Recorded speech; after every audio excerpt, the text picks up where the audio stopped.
All right, we're live, guys. I was just trying to make my rounds and get some more people into the on the show so we could talk. But I'm glad you guys are here.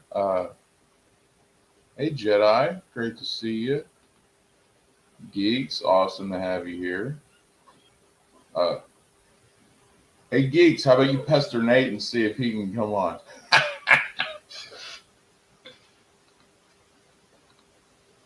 So we are here this evening. Just want to do a little review on Cobra Kai season 4. See what you guys thought.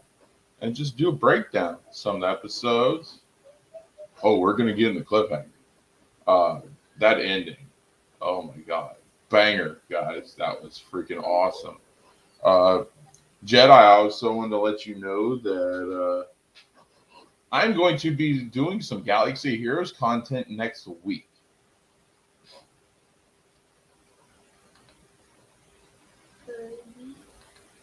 Oh, just DM Nate. Just DM Nate. I talk to Nate every day. Let me get on the Discord real quick because I found out how to get it from the computer. So I'm gonna get on the Discord and see if I can get that guy over here. I just saw your message. Nate's my producer, but he's been a little under the weather, so I'm taking it easy on him.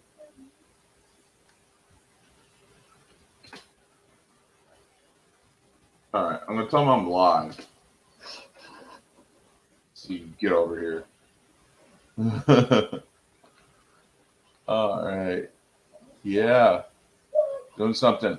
Uh, how was the show last night? I didn't just want to do something nice for Jedi. I just wanted to pump out some content that was on my brain and see how it went. Sometimes I come up with ideas that I think are great, but I will honestly want to know what you guys think. Do I have a good vision? Do you like my content? Is there something I can improve on?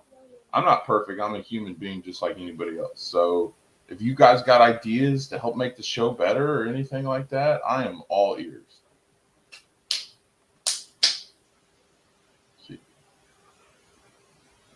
Just came on Discord. Yeah, see? It's good stuff. Yeah. Oh, I think he's here. I think he's here. I haven't seen Cobra Kai. I don't have Netflix. Oh, dang it, man. Dude, get on your freaking Frostwire or something. Download that crap, dude. It's awesome. If you need 2 gigs and you can't afford it, I'll give you my password and stuff so you can watch it. Because we just got done watching last night. Oh my god. And I heard, but prior going into it, everyone was saying it's the best season yet, and they were not wrong. It is freaking amazing, and the storytelling is beautiful. If you like the Karate Kid movies, you will love this season. Everyone has done justice. So. Okay, thank you, Jedi. I'm good. Oh, there he is, Mr. Nate. Yeah. All right, Nate's here, so we got a party now. We got a celebrity, yes. Nate is my producer of the show. He helps me come up with a lot of great ideas for content. And he is one of my best friends and a really good person. And I'm honored to have him involved in my show and everything like that.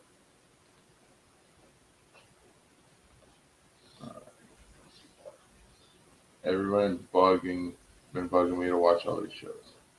Yeah, same here. Like I just caught up.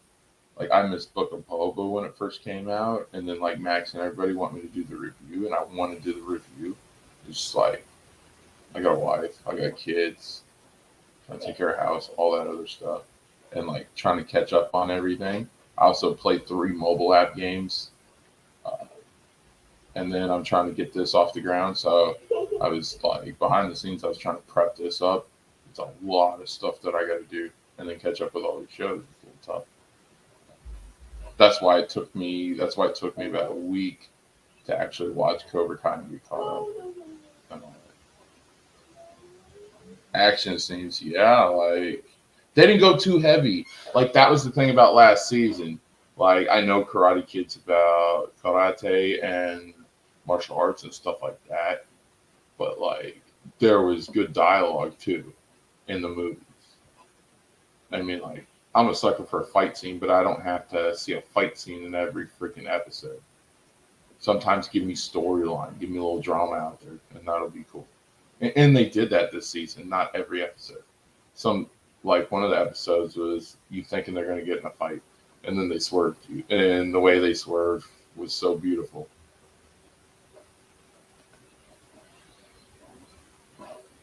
And I started. Oh, cool, Geek. Started working on the intro. That's gonna be awesome, dude. I can't wait. I think you're gonna do a badass intro. Come on, man. This is a review, not a love fest. I got it. It's not so much a love fest as it's paying respect. It's paying respect to a friend and letting you know that you're appreciated regardless. Hans, thanks for coming to the stream, dude. I appreciate it. Never seen Cobra Kai and probably won't. Well, if you're not into the Karate Kid movies, Hans, then it's it won't be your cup of tea. And like people who casually watch it, in order to really get into Cobra Kai, you got to be really invested in the Karate Kid movies. Just personally, that's what I figured out. Because when we first started watching Cobra Kai, my wife wasn't the biggest fan of it. But then we started watching the movies, and she started getting involved in the movies, and then she was hooked. So yeah, it's not for everybody, but I understand. I better recover from. Yeah, I think my wife's got a cold too. Just give me 1 second, guys.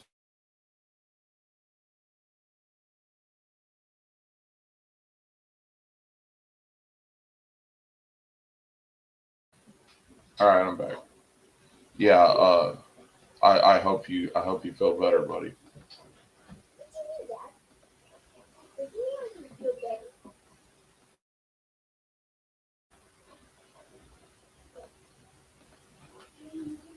Oh, it's cool, Hans. It's cool. I didn't know what else to talk about tonight, so I just finished it up, and everybody's been asking me about it, so it's just like let's just cover it. We can talk about anything else. It doesn't have to be a full Cobra Kai stream. Any other topics you guys want to talk about, or movies, or news, or anything, or we could even pitch ideas for future content together. You guys could be like my board of directors here, or creative board, or something. All right, everybody, just saying, everybody. Oh, you're on break. Oh well, thanks for joining us, anyways, dude. If you can't stick around, I completely understand. Like I haven't seen you here. This is the first time Hans has been here on a live stream chat, so this is cool. Thanks for stopping in, Hans. Oh yeah, yeah, yeah. It's cool. I'll uh I'll see you on the Discord later. Have a good one, man. Can't wait for you being off a day, so maybe I'll have you on the show or something. Be cool. Nate smells. Like when you and Saggy and all you guys say everybody smells. How does that work? I know we're all good friends here, but I'm pretty sure that you two ain't roommates. Might be wrong, but yeah, yeah. That's what Hans will do. He'll go on breaks and then like try to pop in like chats and streams every now and then, just show support to the community. Hans is a really cool dude. If you get a chance, go on Twitch. Hans has a gaming channel on there, and it's really fun. He usually playing the shooter games, like I see him playing Halo and stuff, but he'll switch it up. I think I saw him playing like Skyrim or Elder Scrolls or something one time. I couldn't get into it, but it's cool watching him play the games, and then he tries to break it down and stuff. Like Hans has got a really cool Twitch channel, and he's trying to get it to grow, but like not many people are into like the gaming like they used to be. But if you are into the gaming and you just like hanging out with friends and just talking, Like we'll talk about everything while he's playing the games. It's cool.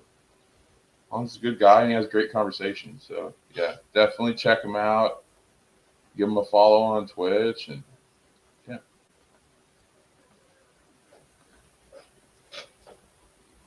Hang on one second, guys.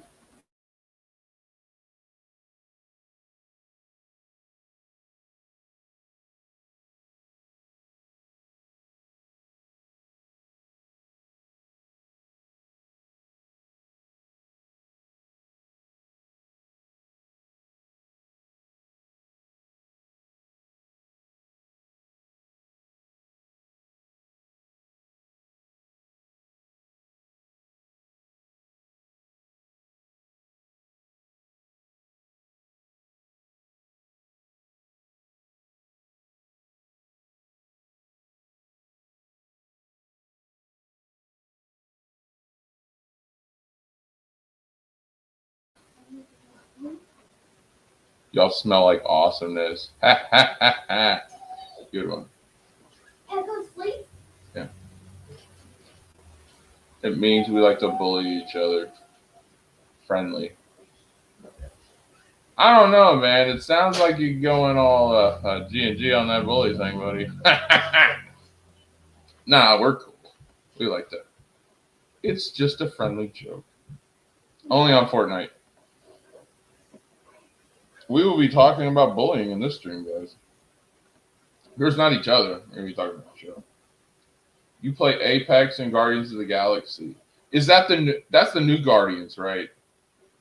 That game looks and I'm not even a big Guardians of the Galaxy fan. That game looks freaking awesome. Yeah, that looks cool. It's really cool. All right, so we got enough people now. Let's get into it. Season 4 Cobra Kai. So it starts off with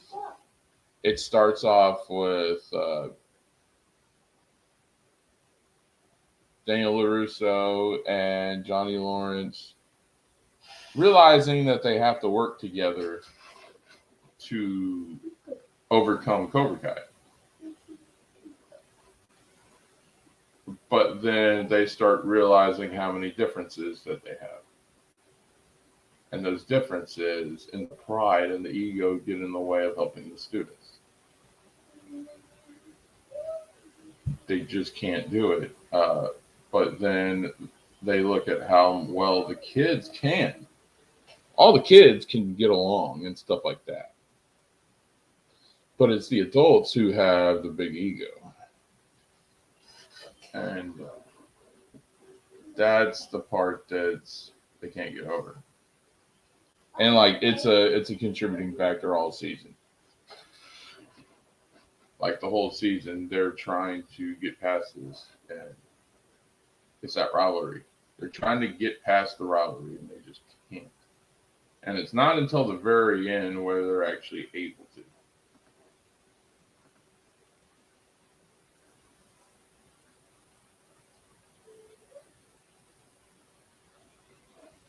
Yeah, hang on a second. Let's see if I can get Chuck D in here.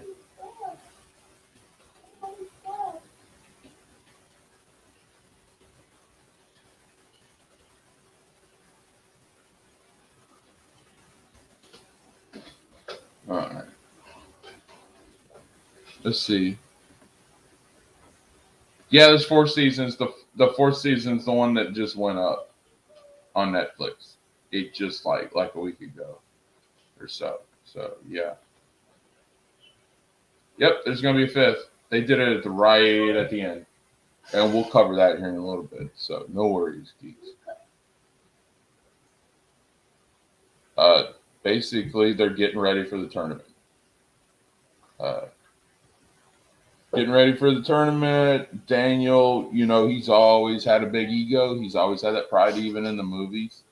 So to him, Miyagi-Do's got to be the way. It is the only way. And throughout the season, they're trying to. So like LaRusso take Johnny's students and teach them the Miyagi-Do way, and then Johnny will take his students and teach them Eagle Fang. And okay, cool, awesome.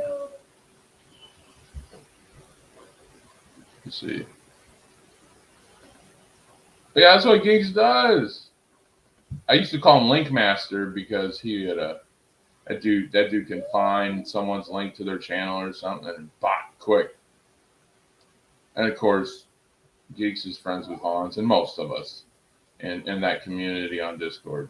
If you had Discord, Jedi, I would invite you, but I know you don't have Discord. So if you ever get it, let me know. I know we talk on the Galaxy of Heroes freaking server chat and stuff like that. So, and like I told you, you can contact me anytime. You just want to talk, anything. So, but yeah, that's the whole struggle throughout the season. Great storytelling, and then Terry Silver, they end up bringing him in because Kreese wants ammo. He wants to put down Daniel and Johnny, and the only way he can do that is by having Cobra Kai at 100%. And the only way you can have 100% is his business partner. And if you know Terry Silver from the movies, bad dude. And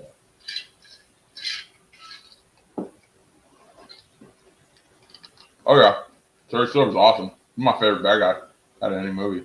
I think he's the best bad guy they got. Because Terry Silver's crazy and he's a psychopath, and at the same time, he's very intelligent. He's cerebral. He thinks. He's cold and calculated. Like Kreese is just an a-hole, dude. Like freaking Silver's smart and he thinks. It's like Kreese is playing checkers and Silver's playing chess. Like he's so freaking calculating in everything that he does. And he wanted to get past that. And the thing is, he wants to be reformed and do right and not do wrong.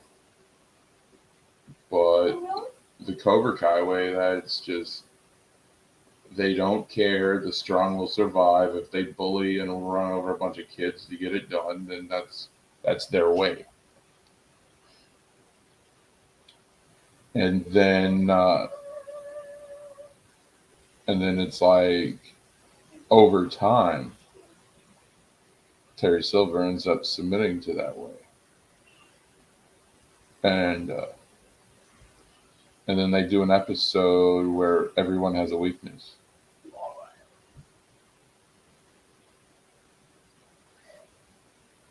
And you find out what everybody's weakness is on the Cobra Kai side.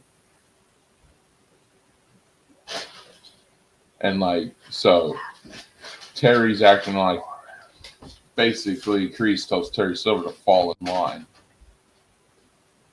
But as we know from Terry Silver, he don't take orders from nobody. He gives the orders. Terry Silver he's a final boss. He don't fall in line with anybody. Pretty much he's the head of the table. And so Kreese wants him to fall in line because he doesn't like Silver, the way he's teaching and showing compassion and mercy to the students. He wants his old tough way where he just bullies and beats them up like in the first one. And so him and Silver start getting into it, and it really hits him with the weakness thing. And I think that's what sets Terry Silver over the edge, because he thought they were partners and friends, and Kreese just wants him to fall in line like anybody else. So I think over that Terry Silver starts, how am I going to get my payback? He's telling me to fall in line. And you also figure out at the end of it that Kreese is Terry Silver's weakness. Pretty much. That's what comes out at the end. Oh yeah, Karate Kid 3 is my favorite. Like I respect all of them. Well, with the exception of the reboot, for which Ralph Macchio and Billy Zabka said that that's not even canon, which I thought was great. Oh, except for the new one. Yeah, see, they don't even recognize that as canon, which I think is great. Uh, and so yeah, you figure out these things over time, and then there's just like where everybody starts learning everybody's styles. The Cobra Kai allegiance is strong, but then you got Daniel's daughter training under Johnny, and she likes training under Johnny because training under Johnny makes her feel stronger and not scared, and she wants to fight off these. You know, she got traumatized by Tori, and so she's trying to. It's giving her confidence. It's giving her confidence that she can fight back, and that she doesn't have to be scared all the time. And it's that offense is giving her confidence, and it's helping her get over her trauma, which is good. They also do a storyline which I absolutely love, where they made Daniel LaRusso's son kind of a bully. So that was really good too.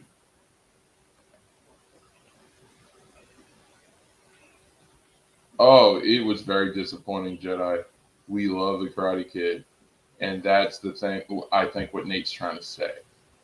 The first four, even if you're not a biggest fan of Next Karate Kid, it had good storytelling. It had Miyagi in it, so Mia was cool. And I think that movie, because I've gone back and I've gone back and watched that movie, and it's so much better. Like in the '90s, it was okay. It had cool music. It was cute. It was funny.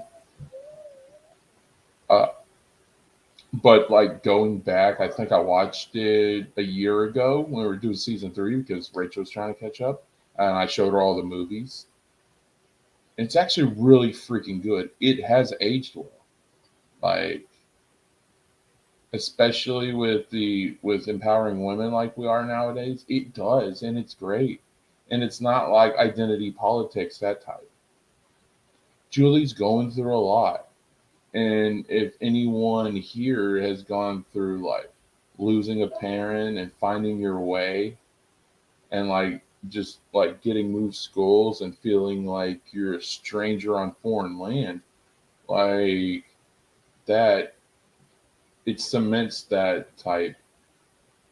Her parents passed away, and her grandma, they don't have a good relationship because she doesn't know how to react and she's lashing out, and the grandma's too busy for it because she's wealthy, and she didn't want any of that crap. And like, so the one thing that gives her solace is this pet bird that's like her coping skill and her escapism. uh, but then that bird gets threatened, and then she gets introduced to Miyagi. And so, like, he's trying to teach the same way he does with Daniel, and that doesn't work. So he has to find. So it challenges Miyagi to be a better teacher because he has to find a different way to train her. He can't train her the same exact way. He can do the fundamentals, but he can't do the wax on, wax off. He can't do the wash in the car technique that he did with Daniel. Daniel was a hardworking kid that wanted to make a buck, so he could do that with Daniel, but he can't. Every student, the students that Miyagi has, he has to change up his teaching strategy, which I thought was very good. Uh, but then as soon as she sees that he's putting forth an effort and that he cares about her, and then she goes to the prom and he buys her a dress, even though he doesn't know her exact size. And then she sees that the dance moves he's teaching her are karate moves, and like it was, it's just it's great. It's a great movie if you get a chance. Yes, it has comedy elements, and the freaking Buddhist guys going and play bowling. I thought it was funny. Like, it does have, but it also, if you look at the lessons and look at it now, It was I think it's aged very well, and I think Next Karate Kid is very underrated. It is a extremely good movie. I know it doesn't.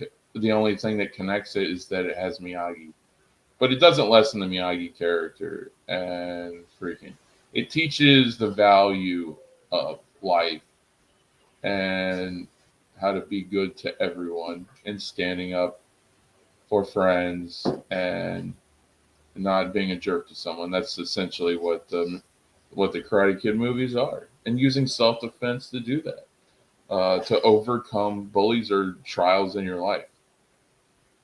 Like it's, I think Next Karate Kid was really good. Like when they go to the Buddhist temple and Julie's gonna freaking smash the cockroach, and the priests are dumbfounded, and she doesn't understand why. She didn't get it yet. And Miyagi's like, they don't hate you. All life is sacred, including a cockroach or whatever insect or bug. Because from the insect all the way to the human being, every life is important and all lives matter. And I think that's a lesson we could all take from that. And then she does learn.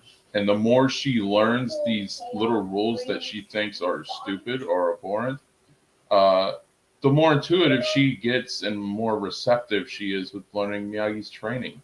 And it makes her a better student. And this might be a hot take, but I think Julie was a better student for Miyagi and the Miyagi Do stuff than Daniel was, because she didn't have the ego. Let's see what you guys are saying. No. What about Tom Brady? We didn't even talk about Tom Brady, Nate. Oh, Nate, I got to talk to you some football stuff in a little bit. What do you think about that? The Antonio Brown situation. I remember the bowling. Yes, that was fun. Are they seriously only giving it 11%? That's freaking. I don't like Rotten Tomatoes, anyways, because one, who gives a crap what they think? I care what you guys think. All I care about is the audience score. I don't give a crap about. I never liked critics. I didn't like Siskel and Ebert. I didn't like Ebert and Roper. Like I've never cared about critics. They literally get paid tons of money to dunk on movies, and they don't even matter. It is the audience score that is important. The critic score is irrelevant. It doesn't matter what they think. It matters what the audience paying the movie for the ticket going to see the movie thinks. Yeah, Next Karate Kid, yeah. Like freaking that. I like Next Karate Kid. Like I'm a '90s buff. Like I grew up in the '90s, so I'm all about that. But yeah, it was a really good movie, and it got better. Like it had a really good bad guy in there, Michael Ironside. Like especially if you follow movies and stuff, he always played the bad guy, and he's an amazing actor. He's really good at all that.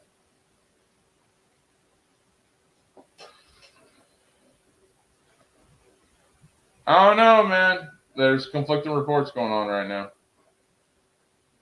There's conflicting reports. The freaking Tom Brady did an interview Monday night, and it was actually really good what he did. He said, we're going to be a support system for Antonio Brown.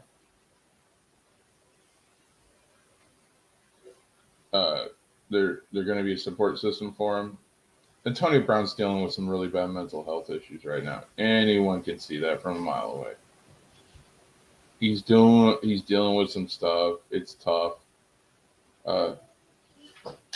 Bruce Arians isn't exactly a great coach, so like that's kind of hard. Arians is kind of an idiot, so yeah.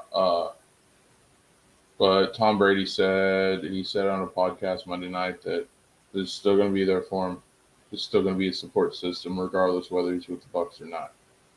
Because Arians said they fired him, but if you go look and see the active roster, he's still there, and that's not an updated issue.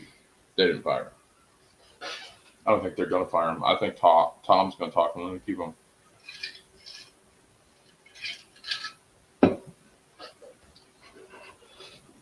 Because if they can work through this, which anybody else would have just fired him. If they can work through this, that's going to say a lot about the team and how the team treats its players.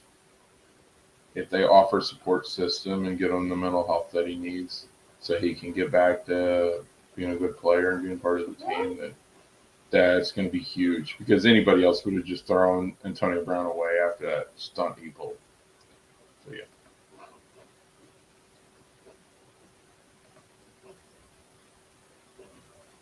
Smash that like button. Yes. If you like the content, guys, give me a like.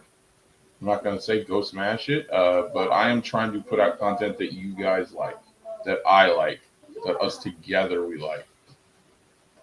That's definitely what I want to do. It's like sometimes I would be in communities and they would just talk about the same old stuff. I'm going to get an example without getting too far in there. Snyderverse. So I personally think that it's just beating a dead horse. You got people that think it's coming back. You got people that don't think it's coming back. It's not going to matter sitting here arguing about it. That's not going to rush it any quicker or not rush it any quicker.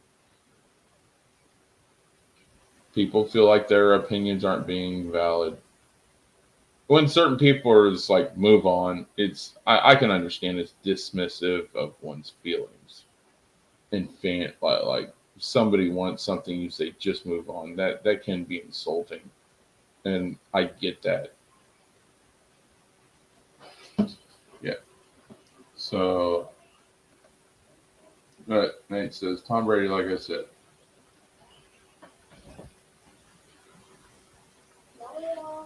The player. Oh, yeah. Oh, now on at the review. Oh, Brady's not a bad guy. I didn't like New England. I'll be there with you on that.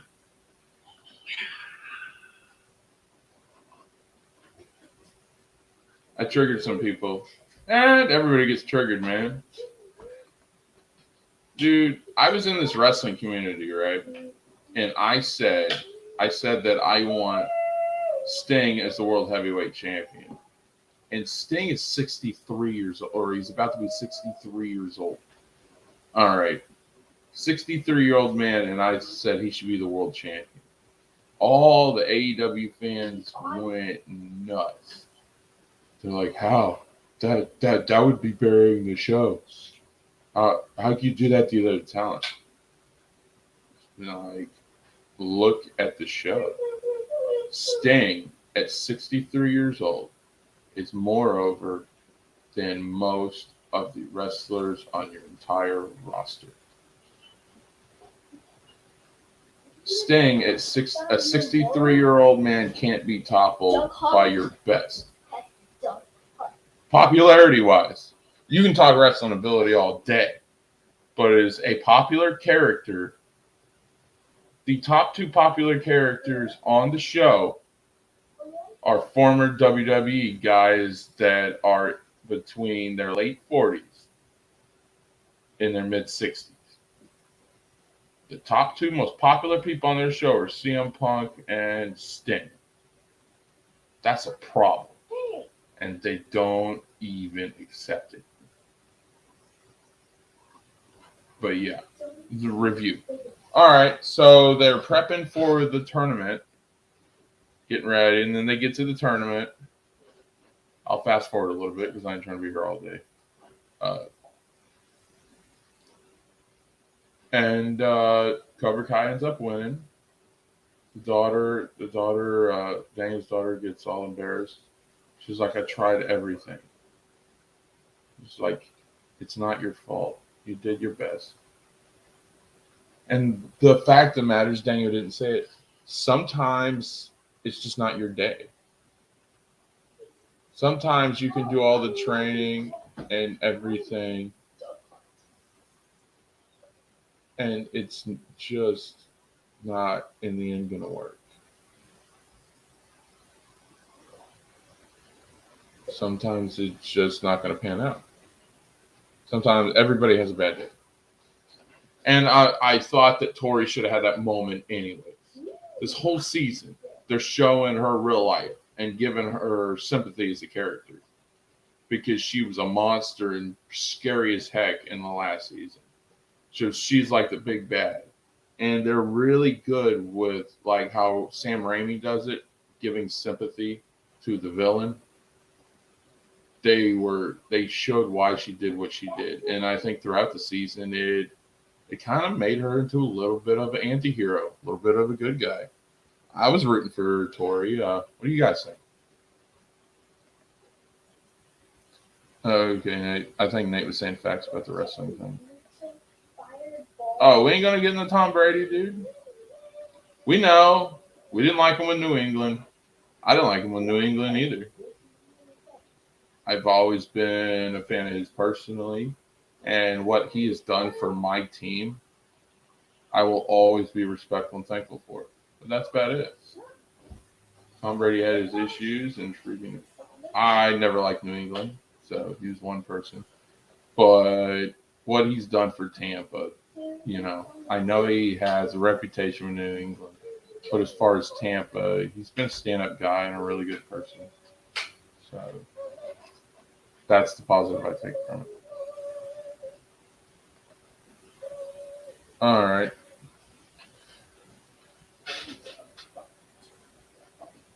Oh, he's a Pats fan. Okay, I'm sorry, geeks.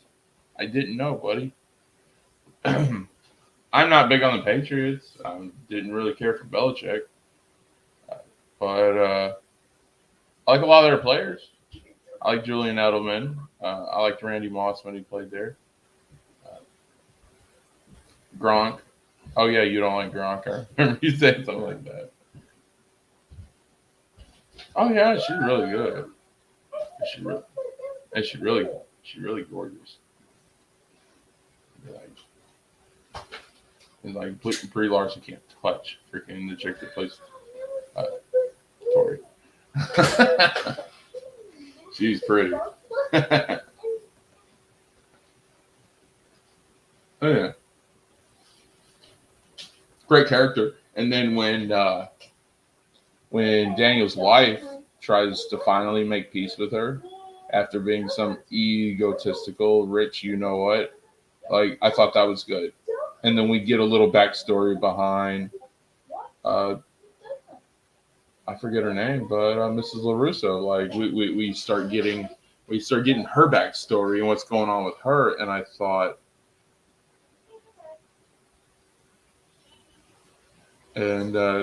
her storytelling was good. So we're getting backstories to all these people. I just think it's really cool.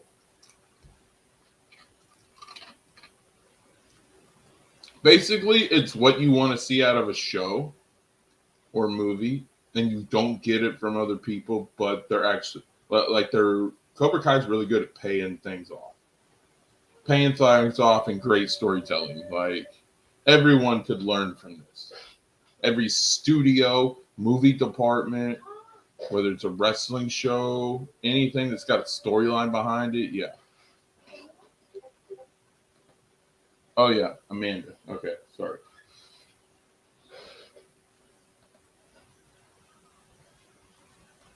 Oh, so is Geek's not a is Geek's not really a Pats fan? Are you messing around, Nate? Oh, Jedi. Her name's Amanda LaRusso. Okay, thank you for that correction. I appreciate it. Yeah, like I like her and get a backstory. And like saying how her rage issues almost caused her to kill someone. And that she saw the same rage issues in Tori, which Tori has huge rage issues. Uh, it made it understandable. And then Daniel and Samantha are very judgmental. And then when freaking they come to the house and they see Tori with the mom, and the mom was the most judgmental one at the beginning. But then she starts getting to know Tori, knowing she's going through a lot of crap. So it reminds her of her when she was that age, and like it was. I love that you gave so many storylines and all these nuggets in there. It was beautiful. Yeah.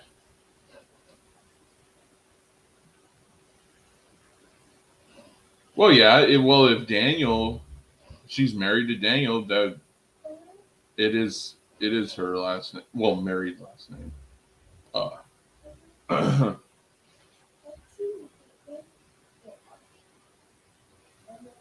so yeah, but yeah, like it was you had all, and that's what I like.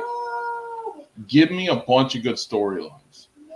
If you're putting a character in a show, give me a storyline with them. Give them a backstory. Give me a reason to care, and they did. They did. They gave me a reason to care about every character.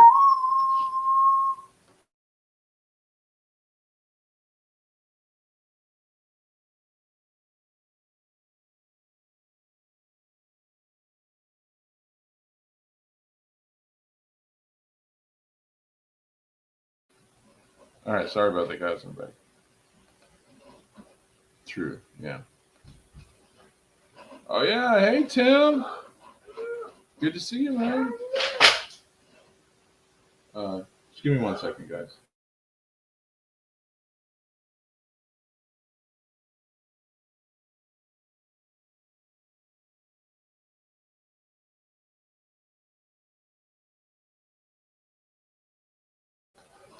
All right, I'm back. Whale.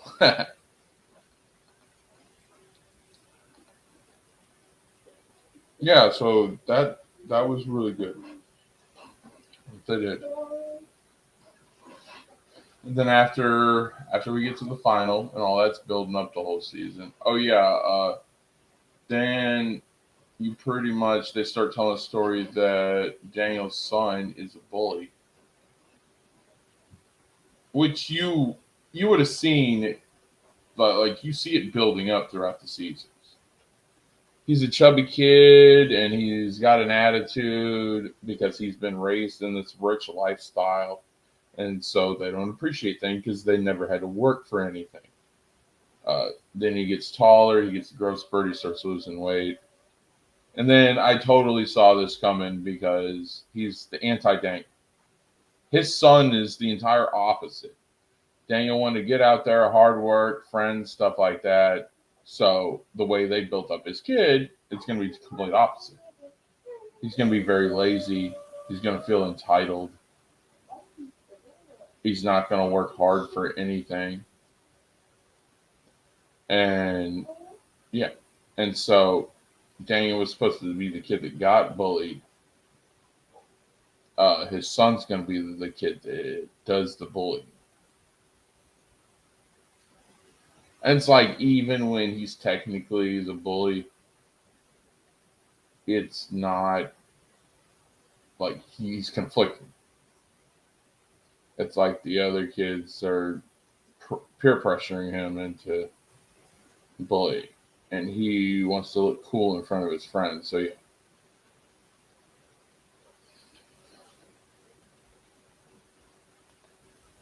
yeah, Caesar Planet, yeah, and then when he finally gets busted.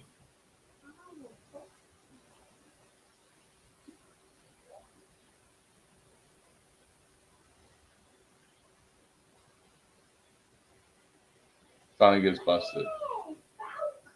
Uh, Another one was what they did with Robbie. Oh my god, this is good. You think he just turns because he wants to get back at his dad, and what better way to get back at his dad than to join Cobra Kai? And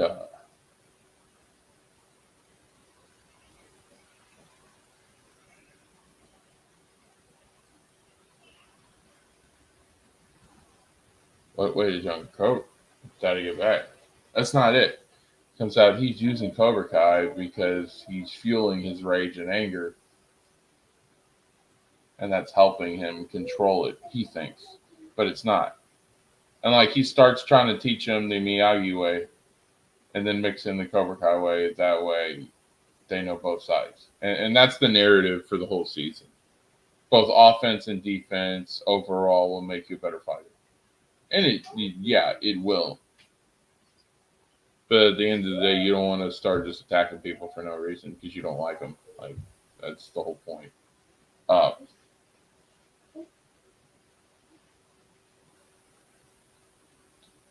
so yeah, and so get through that,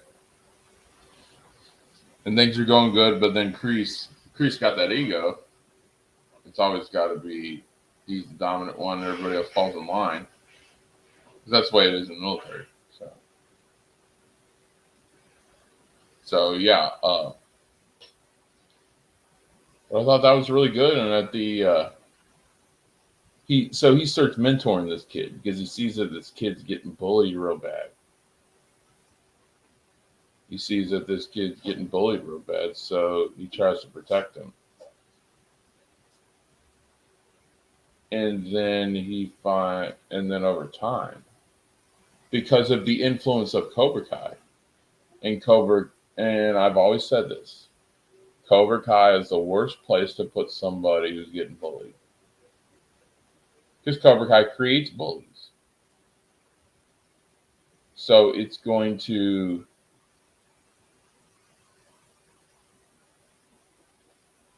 take that kid and it's going to turn him into a bully. And that's what it did to this kid. And freaking because it's the philosophy.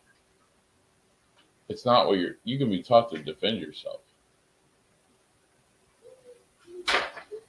But this kid got bullied. He didn't learn forgiveness and to let things go. He was taught to take that and turn it into rage. And if you can cheat and beat the crap out of each other, beat the crap out of somebody, and play dirty, then yeah. And essentially, freaking Robbie trained a monster and he didn't know he was doing it. He thought he was doing the right thing. So yeah. And like at the end of the season when he's just astonished by what he's created. He was trying to help this kid, and now this kid who is wanting to defend himself against the bully is now the bully. And yeah. So it's done that. And then the moment where he had all this rage and he didn't know what to do, and he apologized to Johnny, and then they embrace at the end. And finally, he comes home to his dad and says, I don't want to hold on to this hate. I'm sick and tired of taking everything out on you. Which I was in a similar situation once in my life. Yeah, that was huge.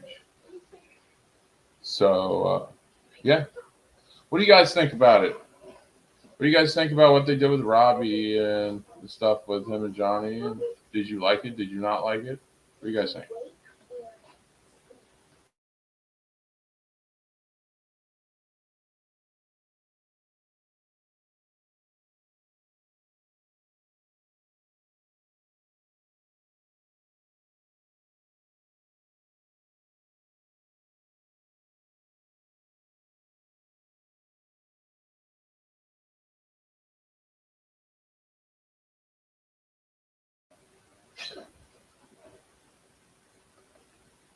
All right. It says Eli, yeah. Still getting used to that. We used to call him Bach for so long.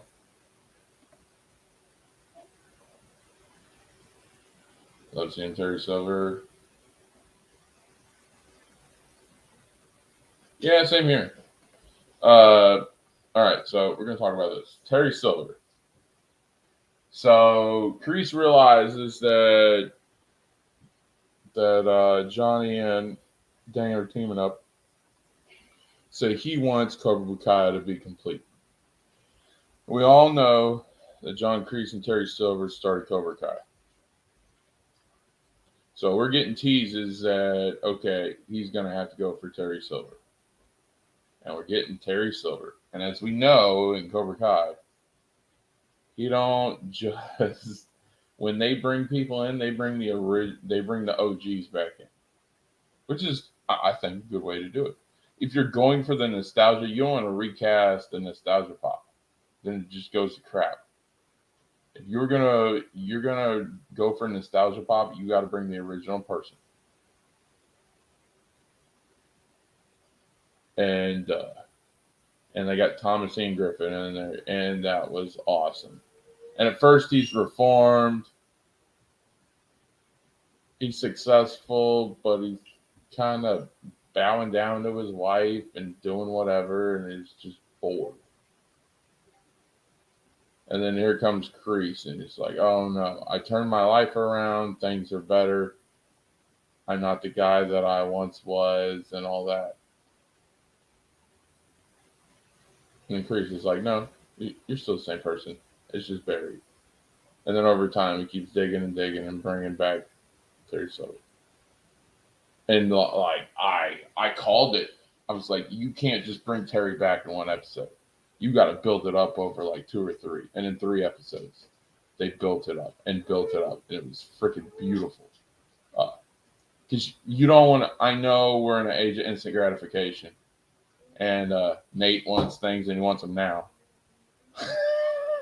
But freaking, it takes it takes a little time, and so they built that up as freaking beautiful. And then over time, over the whole season, okay, Terry's back, but he wants to do a different way. He wants to be so angry and hate all the time. And you see over time, and especially with Kreese wanting him to fall in line, which is not a Terry Silver thing to do. He becomes more manipulative and more psychotic. And then he ends up turning on him because he finds out that Kreese is his weakness. He always gives in to Kreese every single time. No matter what he does, he always gives in to Kreese.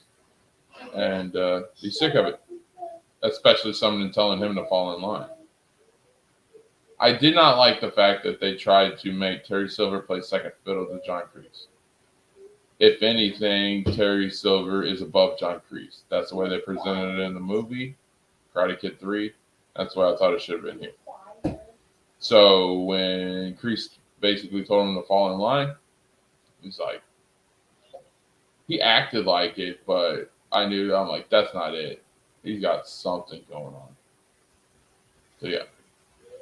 And then when they go to the old Cobra Kai dojo and freaking he's going after Johnny, and Kreese is like, no.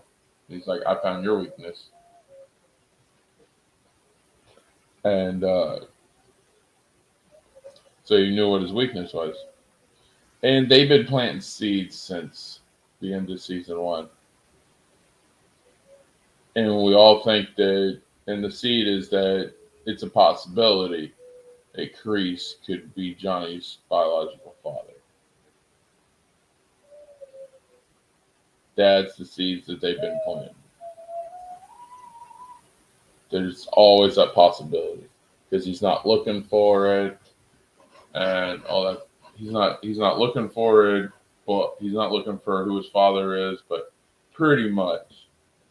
And John Kreese is a war veteran. As a war veteran, I can tell you most things you don't care about when you get back. And he's heartless and he doesn't give a crap. So why does he care about Johnny? Why is that his soft spot? And there's pretty much only one explanation. Why Johnny, after all this time and everything, is still the soft spot. It's got to be because it's this kid. He stuck to his character. And oh, yeah. The way they went from, okay, well, now he's a woman's patsy. Then, okay, he's coming back, but he's going to be a good guy, Terry Silver. That towards the end, he's the old Terry Silver. It's just so good. Because he's going to be the big bad next season, which is cool. Which we'll talk about here in a little bit what that's going to lead up to. Hawk finding himself, and when he lost to Hawk and didn't think he was cool, The one guy that stood by him was his best friend in season one, Dimitri. The one person that, despite getting his butt kicked by Hawk all the time, never gave up on him and has always been by his side. That's a real friend. You know, that is a real friend. And I went through some crap last year, and I needed someone, and freaking Nate was there for me. So that's a real friend. So definitely awesome. So I can relate. Oh, we knew Terry was gonna do it when freaking Kreese told him to fall in line because he was cool thinking they were partners. So freaking Kreese could do his way and Terry could do his way, and they could come together. When they're working together, it was fine. And then freaking Kreese told him to fall in line, and you look at Terry Silver. He's like, whoa, whoa, whoa, what? And freaking Kreese always got to have the upper hand on everybody. So freaking Terry Crews said, "I'm the boss. You fall in line." I don't think he's really that happy about that. Get rid of his bot. Yeah. So freaking. Oh, hey Phil, welcome. You're just doing my review. I didn't know what else to talk about. So.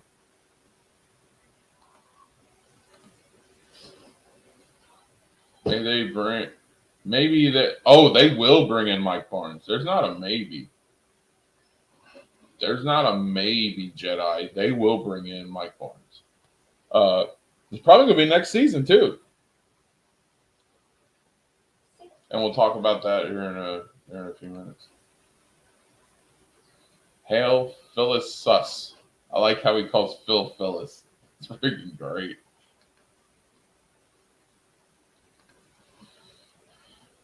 All right, just welcome him, Phil. Yeah. All right, so after everything, freaking Terry turns on Kreese and orchestrates the big chubby guy from the last seasons, which I couldn't stand. You want to talk about something being sus or creepy as heck? Why is this grown ass dude hanging out with a bunch of kids? Now, even back in the day, someone that age hanging out with teenage girls, that's like pedo stuff, dude. And yeah. So, like, I never got into that. He's some funny dude who can't get no friends, so he's hanging out with all the kids. But that dude's my age. He ain't in his mid 20s. That dude's like in his, yeah, Stingray. Exactly. Stingray. That dude. Like, he totally breaks the fourth wall in this whole show. He's the only person who was in Cobra Kai who is an adult.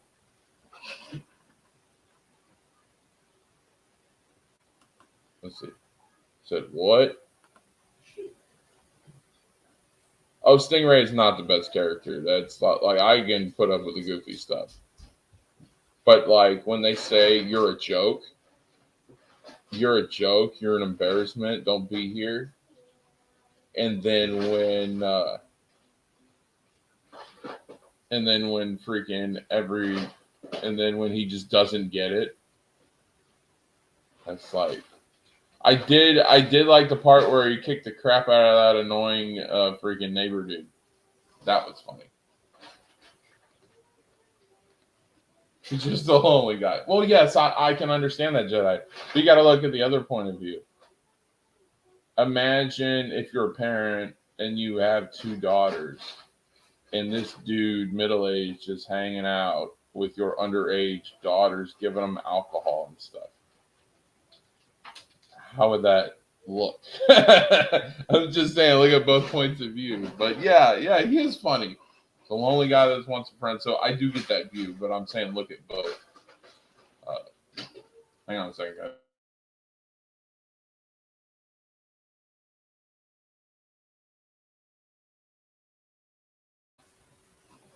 Yeah. But then we get to the end, and Tori beat Sam in the tournament, which was good. The payoff for Tori because we're rooting for We're rooting for Tori throughout the season. Hang on.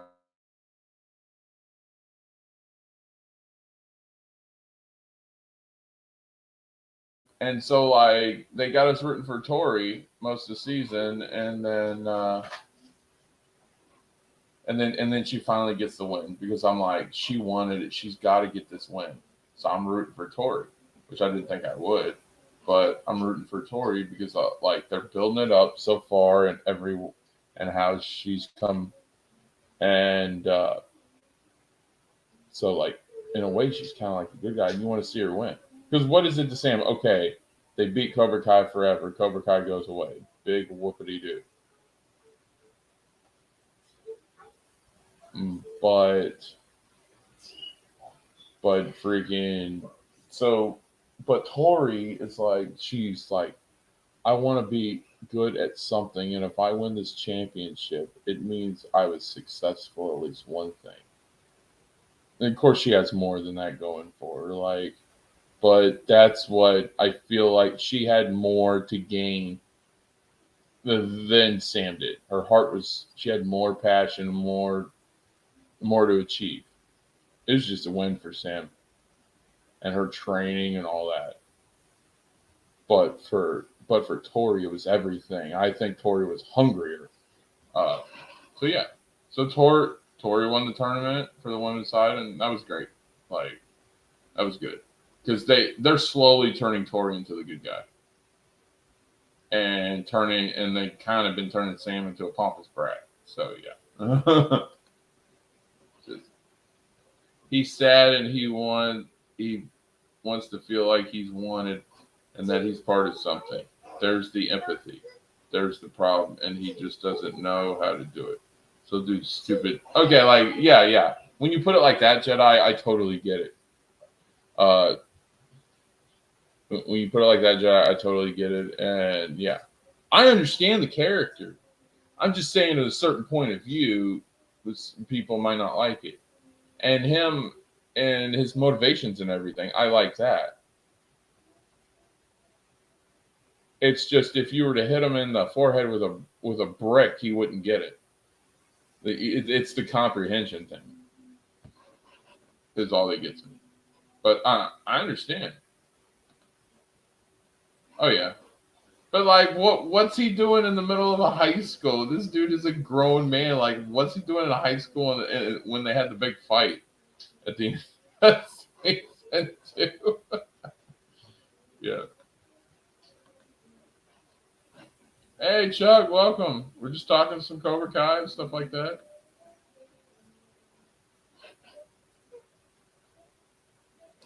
Did he cheat? Because that was a referee he was paying off, right? I didn't see where he cheated. Like I saw the post when he's like paying off the ref dude. But did you guys see where he cheated? Where it was cheated and gained favor with Tori throughout the actual match itself? Because I thought those were some pretty clean points. And Tori could have cheated and swept the leg and done all that stuff, and she didn't.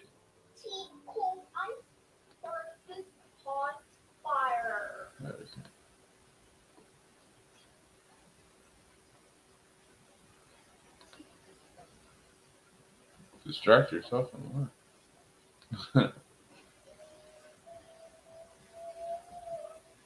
He was trying to be a security guard. Who? Oh, the dude. Yeah. I know what you're talking about now.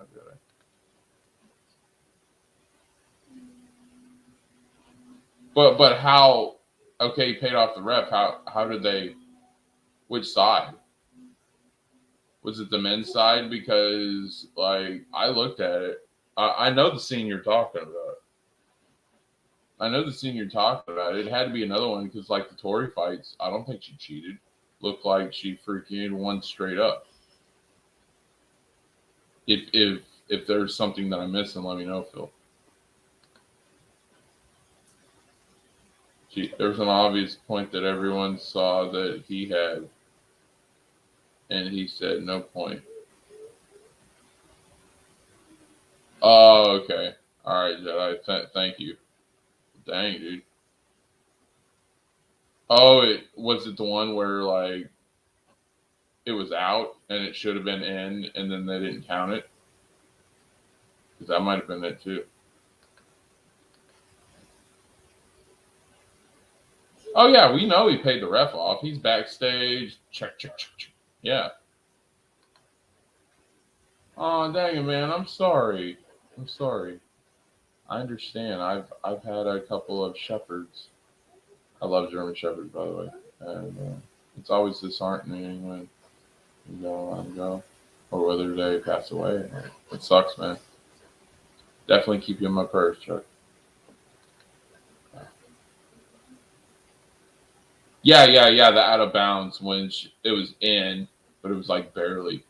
And yeah, that if that's the part, I saw that and totally get it. All right, so they win. Everybody's celebrating. Then Silver says how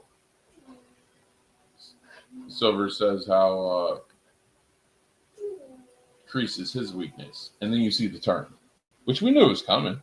And you see the cop lights, and like when they show the scene of Silver beating up old big dude that Jedi absolutely loves.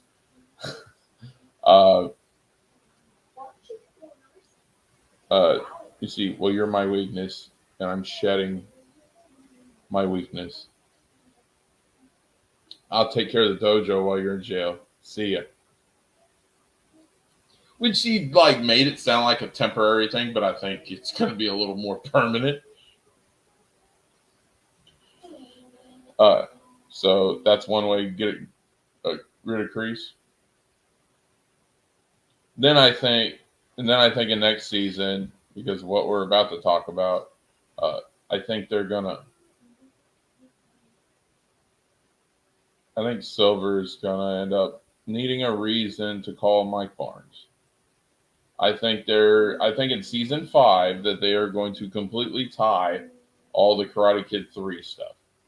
That's why they brought in Silver in the first place.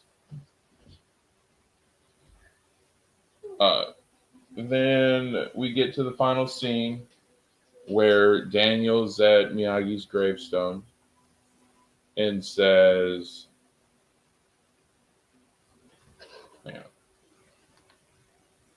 hang on. I'll tell you in a minute.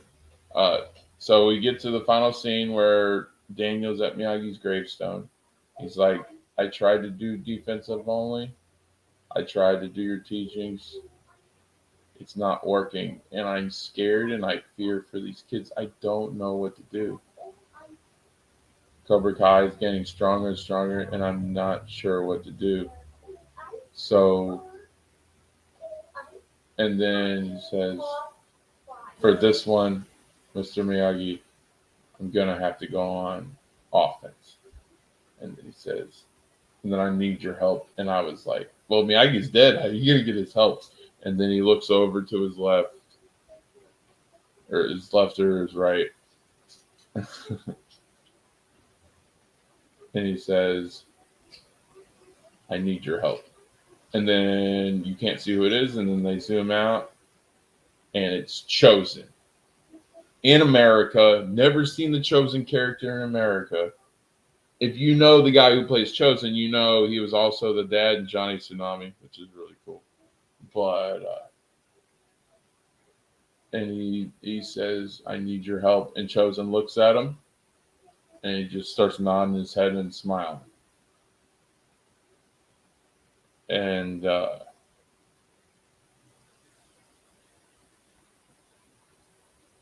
freaking then they look at Miyagi's gravestone, and they both do the bow out of respect. And then it cuts the credits. And then it says, another season is coming. Which was so freaking cool. So freaking cool. So now Daniel is getting to points where he has to get desperate. Now he's going to Chosen. And if you know Karate Kid too, Chosen don't give a crap, dude. He fought Daniel. He was willing to fight Daniel to the death to keep his honor. So what is he going to do to keep these kids in shape?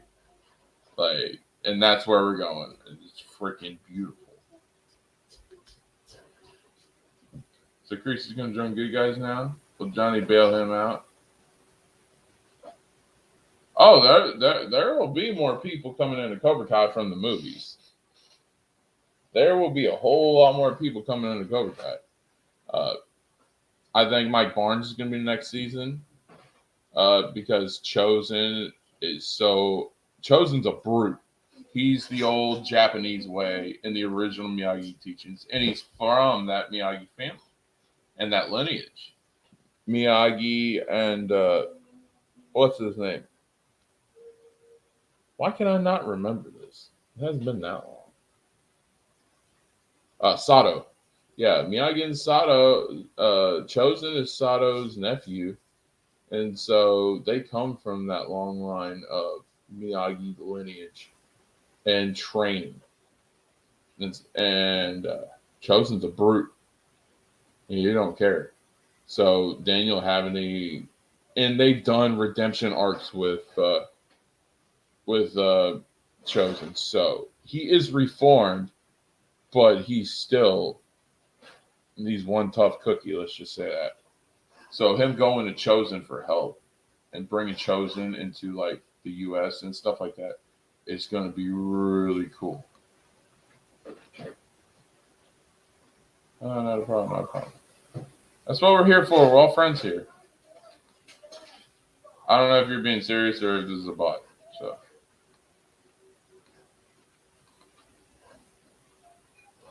What did you think? Nate said America. Maybe Johnny will get his ex-Cobra. I don't know if the old guys are going to be good because we're the one past. But he will bring a couple of them in. I guarantee it. I don't know. And no, Kreese is not a good guy. Kreese is always out for himself. They'll put Kreese is Cobra Kai, so they'll put him back with Terry Silver. They'll find a way. They'll eventually make John Kreese second fiddle to Terry Silver. Like even when Terry Silver turned on Kreese, it doesn't feel like it's a personal attack. Not when like Kreese turned on Johnny. It didn't feel the same way. When Kreese turned on Johnny, he betrayed him, stabbed him in the back.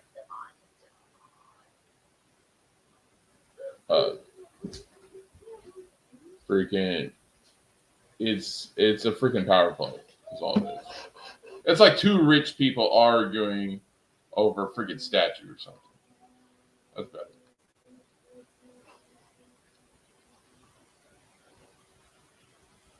This what's been loaded up to my channel. Okay. Nope, too soon, dude. I'm telling you. She shouldn't be a cameo. She should be the final boss. Final boss.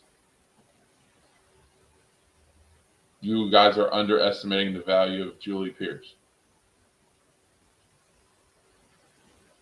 Freaking, she's got to be the final boss.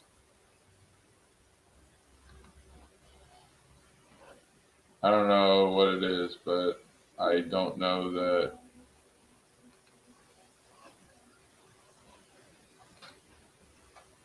Oh, you're Bigfoot fairy. I'm not into Bigfoot, but well, there it is.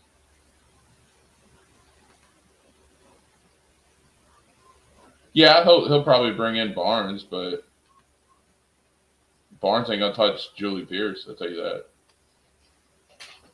Julie Pierce kicked the crap out of Barnes like he's nothing.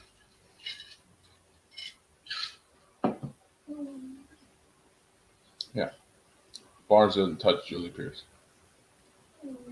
That's what I want. I want Julie Pierce to be the most OP mother trucker in freaking Cobra Kai, which forces Daniel to go back to his roots and humble beginnings.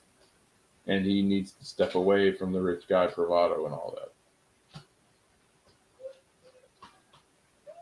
And Nate got a little about this. I said Julie needs to be more OP than Rey Skywalker. All right, you need to make her the most dominant and overpowering freaking character in freaking Cobra Kai history.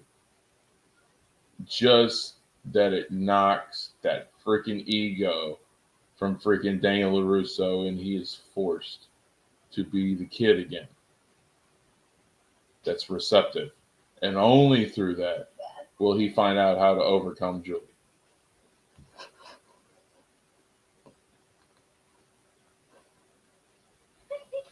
Oh yeah, they'll bring him all back.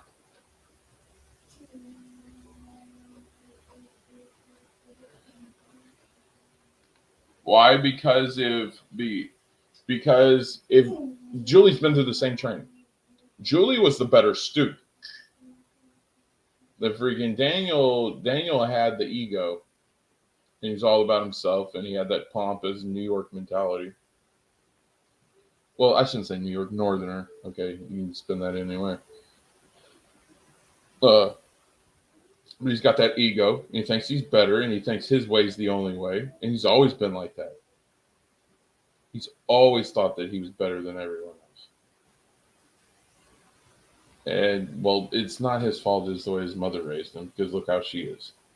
And so if you go back to the movies, I never liked Daniel LaRusso. I like Miyagi is the reason why I like the Karate Kid movies. And the Miyagi storyline and everything from that was cool. And then when we got to Karate Kid 3, Terry Silver's such a good bad guy. I like that. And but you got to put Daniel in a position where he has to drop that. Even in this season,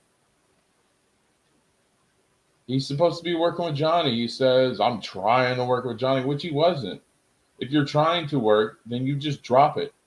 It's simple. It's not your life at stake. You kick the crap out of anybody. It's the kids. It's about the kids. That's the way it's supposed to be. It's about the kids. That's why you teach, why you do all these things. And he's all about himself still. Oh, but Miyagi-Do way is the right way, and yours is the wrong way. Who's to say? Who's to say it is his way, the right way, the wrong way? Yeah. So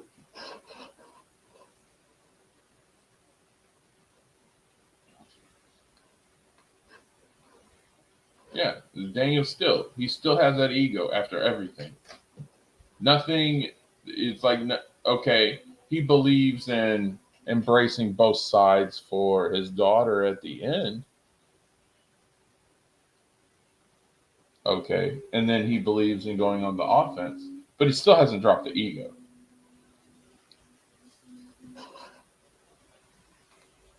Okay, geeks. Dang, you guys, you stuck babysitting. I'm halfway babysitting right now. But Daniel still has the ego. He's still a rich, pompous piece of crap who thinks that he's better than everybody else. He has to get put in a position where he's humble. I want Julie to take everything from him. I want Julie to take his dojo. I want him to take that, like the Miyagi part of like that dojo. I want him to take that. I want him to take his car deal. I want her to take his car dealership. I want her to take his livelihood away from him. I want her to take everything from him, where he loses it all. And the only thing that he has is a freaking minivan, his wife and his children, and like $100 on him for like gas and like something like that. And like, so he's like one of us now. He loses everything, and it forces him to realize what's truly important, which is his family. That's what's important. All of this, the car dealership and all that other crap, that's not what matters. What matters is his family, and that's what's important. And like, I've talked to a couple of people on streams, and they're like, "Oh, well, give Julie a bunch of money, and she's gonna buy it out." No, no, Julie's not gonna have money. Julie's just gonna be better, smarter, and be able to beat him at his own game. She's not gonna be rich. And like, no, because you don't want her like him. You want her the total opposite. Oh yeah, yeah.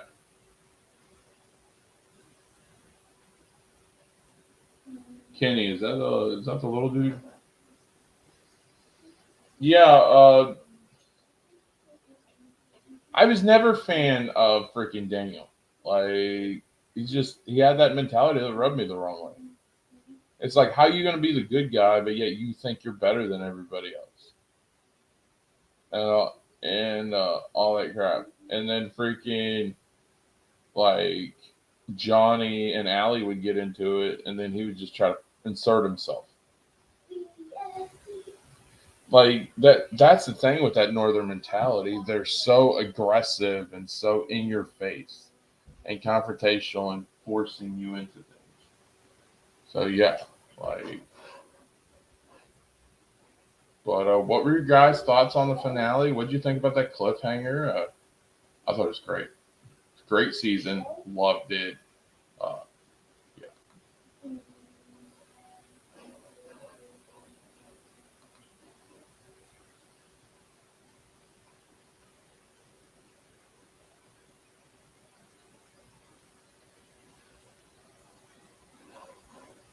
Setting up who?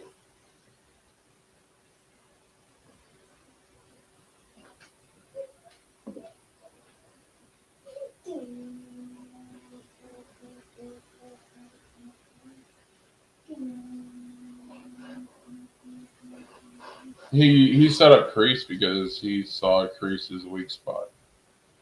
That was Crease was his weak spot, and he didn't like how Crease just like he was. They were cool when they were partners, but Crease threw him under the bus. Hang on.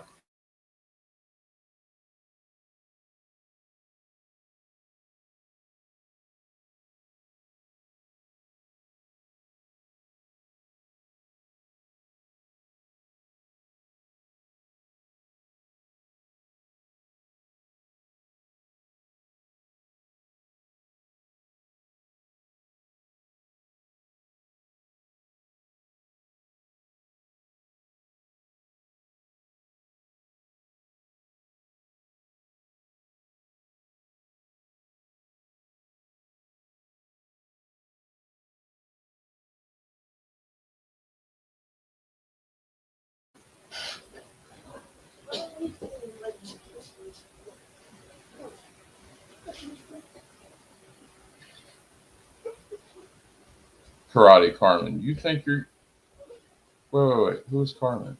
Why does that sound familiar?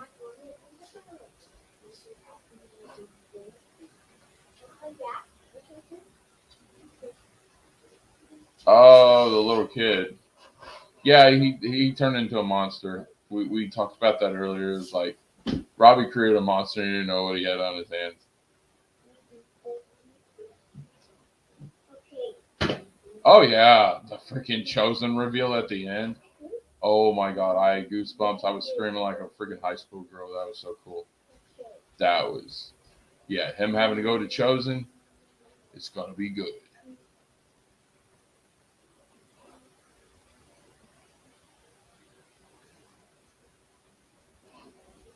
Sorry, the like in a if you were doing a Karate Kid series, yeah, but we're doing a Cobra Kai series, which means everything's flipped on its head. Yeah, Silver isn't like he's going to use his business savvy way of doing that. He's not going to see the thing that Daniel has on everybody is Miyagi Do, Miyagi Do, what Miyagi has taught him. He can't use that on Julie because she's been through the same thing. So she can't say that Miyagi Do is the right way and your way is wrong because her way is Miyagi Do too. So like his excuses are shut down from day one. He can't run his mouth and he can't say, "Well, you have a different way," And Miyagi was very proud of Julie. Julie was Miyagi's #1 student, far none. And so yeah, and she paid attention to her training and didn't have the ego like Dana did. So yeah, freaking that's going to be a whole lot tougher. So I think that Julie needs to be the final test for Dana. I think she needs to be the final boss. That's why I feel that way. Oh yeah, Carmen. Yeah, I liked her. She was awesome. Carmen needs to learn karate. She should learn karate. You know how many people should be beating the crap out of him? Because Miguel's always getting his butt kicked. Not like it's a wimp or anything, but a dude gets in fights with the biggest and the baddest. Yes, Nate. That's what I'm saying. I mean, like they need to have a showdown, and freaking her come in and she's like, "You're a disgrace. You spit in freaking Miyagi's memory and his face and his legacy." And like they need to have, and I want Hillary Swank, and I want her to beat the ever loving crap out of freaking Daniel. Left him lame.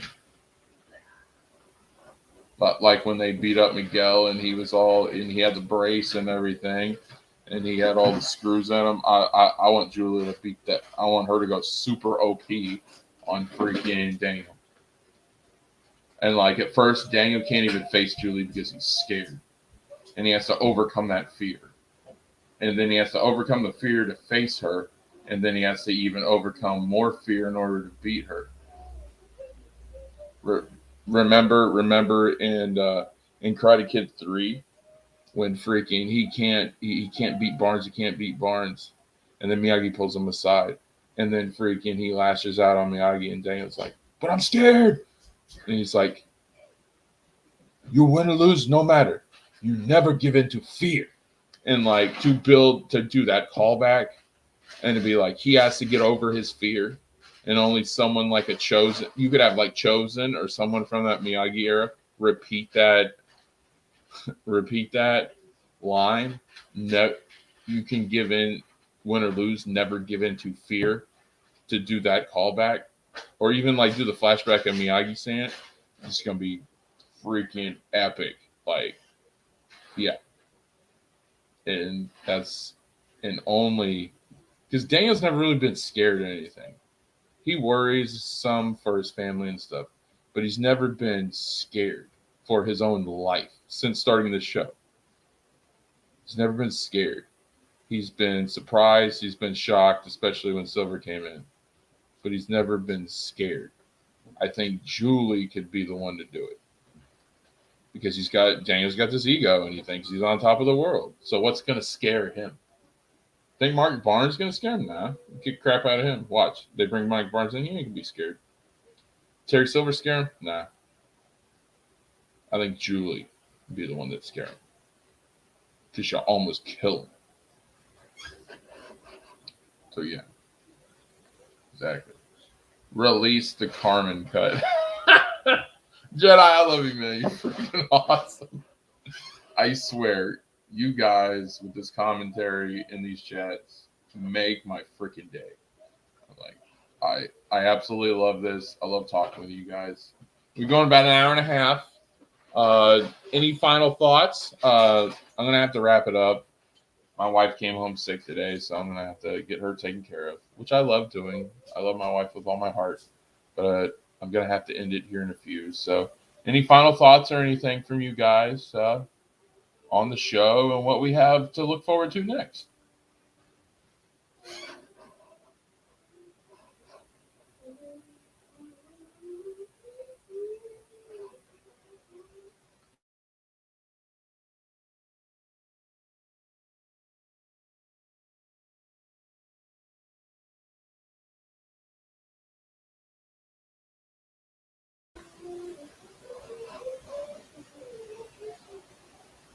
Release the Carmen code.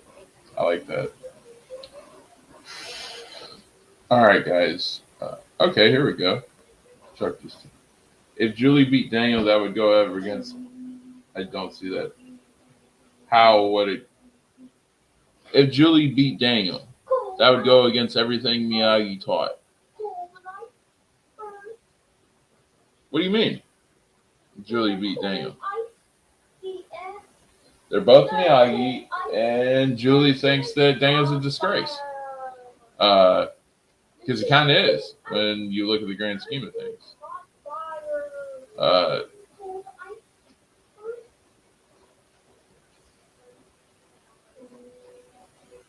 Daniel has been going against everything that Miyagi has taught.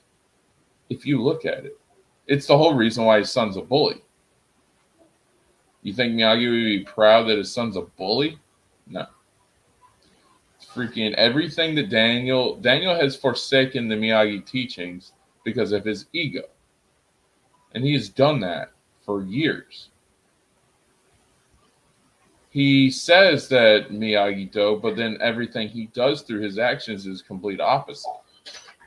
So it's going to take someone like a Julie to truly bring him back down to earth.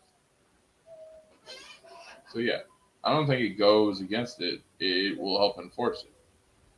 Sometimes you need a little tough love, and I think that's going to do it. But the way she's going to do it is not tough love. It's going to be like, I'm kicking the crap out of you because you're a disgrace to my freaking sensei and mentor. It'll be very similar to Karate Kid 2, where you had Miyagi and Sato felt that Miyagi was a disgrace and was trying to freaking bully him into submission. And only through life and death did Sato come around.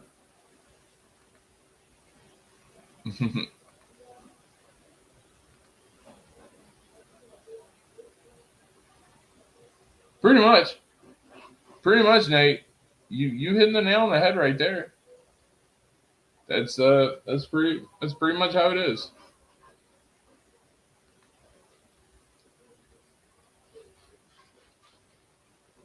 We shall agree to disagree.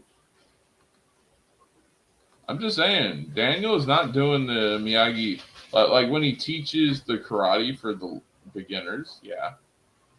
And when he's teaching kata and that stuff, but like the way he does things, such an ego behind it, such a I'm better than you attitude, and he even says that.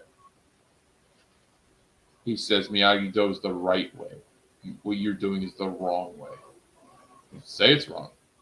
That was the moral of the season. That embracing multiple avenues of self-defense or martial arts, more than that, can come handy in a fight when you're actually defending yourself. So this is teaching people to be open-minded. Of course, Terry's cerebral, dude. Like, of course, in the end, Terry got in his head. That's what Terry does. The freaking Terry's worse than Kreese. Kreese is just an asshole. Freaking Terry is manipulative. He's conniving. He's a psychopath. Terry Silver is a freaking crazy psychopath. And I think a way better bad guy than Kreese is. But anyways, I'm going to wrap it up, guys. You have an awesome one. Thanks for joining me in this review. It's been fun, and I will catch you guys next time. Take care.